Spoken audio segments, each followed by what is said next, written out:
當同志團體成為大多數嘅時候，可能會出現一個點樣嘅情況？喺2006年12月2號，有報章就咁樣報道咗一日喺民政事務局嘅一個少數性傾向人士論壇裏面嘅情況。當時有10多個團體要求民政事務局去趕一個嘅協會離開有關嘅論壇。咁究竟當時係發生緊啲咩事呢？其實當日咧係民政事務局呢個少數性傾向人士論壇嘅定期會議。咁呢個論壇咧係提供一個正式嘅溝通渠道俾到官員同埋論壇嘅成員。而新造的人協會同埋其他嘅團體，包括係性小眾嘅團體啦，包括係為性小眾提供服務嘅團體，都係論壇上面嘅成員。而本人當日都喺個會場上面親身去到睇到整個會議嘅經過。當日嘅情況呢，就有10多個嘅同志團體，佢哋認為新造的人協會係唔符合加入呢個論壇嘅條件，要求民政事務局取消協會參加呢個論壇嘅資格。雖然喺會上面呢，會議主席民政事務局副秘書長唐志強先生呢多次重申新造的人協會係合乎加入呢個論壇嘅資格，因為加入呢個論壇嘅條件呢，就係一就你係一個性小眾嘅團體，又或者你係為性小眾提供服務嘅團體。而新造的人協會提供服務俾一啲喺性傾向方面有困惑嘅人士，毫無疑問佢哋合乎呢個資格。但係當日10多個嘅同志團體，佢不斷嘅去到質疑新造的人協會，對協會嘅代表對佢哋嘅專業都作出咗好多嘅攻擊同埋無理嘅指控，甚至乎會否定有同性戀者佢哋希望尋求改變呢個嘅主觀願望，亦都否定一啲前同性戀者佢哋過往嘅啲心路歷程。同時更重要嘅，佢哋質疑新造的人嘅服務，佢哋認為呢個協會佢哋幫助一啲喺性傾向方面受困惑嘅人士，幫助一啲願意去到改變佢哋性傾向嘅人士嗰啲嘅呢個協會提供嘅服務呢，係歧視同性戀者嘅組織。據了解，新造的人協會裏面無論負責帶領或者策劃嘅人士，好多都係同性戀嘅過來人，佢哋自己曾經都經歷過好深嘅同性戀嘅掙扎。試問佢哋又點會去到歧視其他嘅同性戀者呢？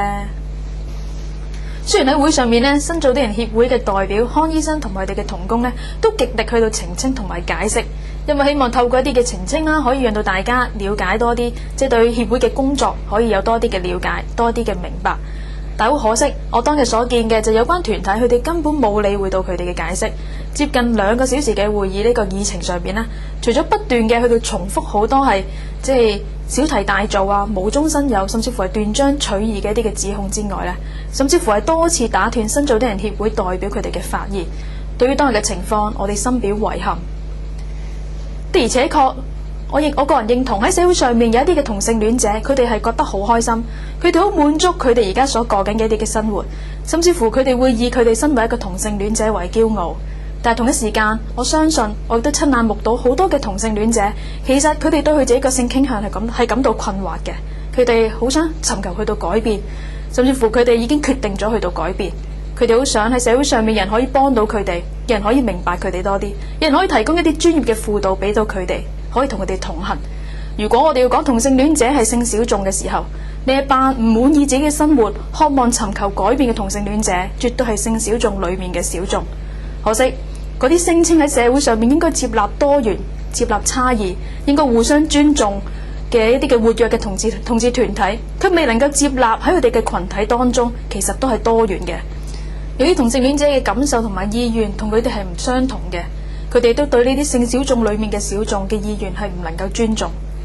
我認為我哋應該尊重呢啲性小眾裏面嘅小眾，佢哋嘅意願，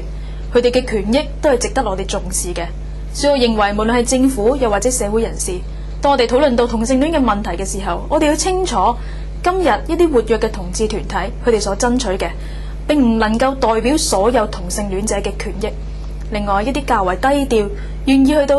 意或者去希望尋求改變嘅啲同性戀者嘅權益，我哋都唔應該去到忽略。今日的而且確無論喺外地喺本港嘅情況，甚至乎係頭先一路所講緊嗰個會議嘅情況，都出現咗一個好有趣嘅現象，就係嗰啲經常聲稱被打壓嘅同志團體，佢係喺度不斷嘅打壓嗰啲提供服務俾一啲願意或者正在考慮改變個同性戀傾向嘅同性戀者嘅一啲機構或者一啲人士。因此，好希望無論係政府當局、社會上面嘅團體或者人士，都能夠對新造的人協會以及其他同樣去到服侍緊一班喺性傾向方面受困惑嘅人士嘅一啲嘅機構或者人士，可以有多份嘅支持、多份嘅肯定。最後喺今次呢個事件上面呢，亦都出現一個有趣嘅現象，就係無論係同志組織喺會上面，又或者報章嘅副題裏面呢，都均以與明光社有密切關係嘅機構呢嚟到形容新造的人協會，好似想向公眾人士去到傳遞一個信息，就係同明光社有密切關係嘅團體呢，都係有問題，都係十惡不赦嘅。但係其實又未有提供任何實質嘅證據，呢個其實都係對本社作出冇根據同埋非理性一啲嘅指控。如果有關團體認定本社係有問題嘅時候，請你哋提出相關嘅證據，讓到社會人士可以以理性、客觀嘅態度去到判斷，而唔係單單嘅對我哋作出如此隱晦嘅抹黑行為。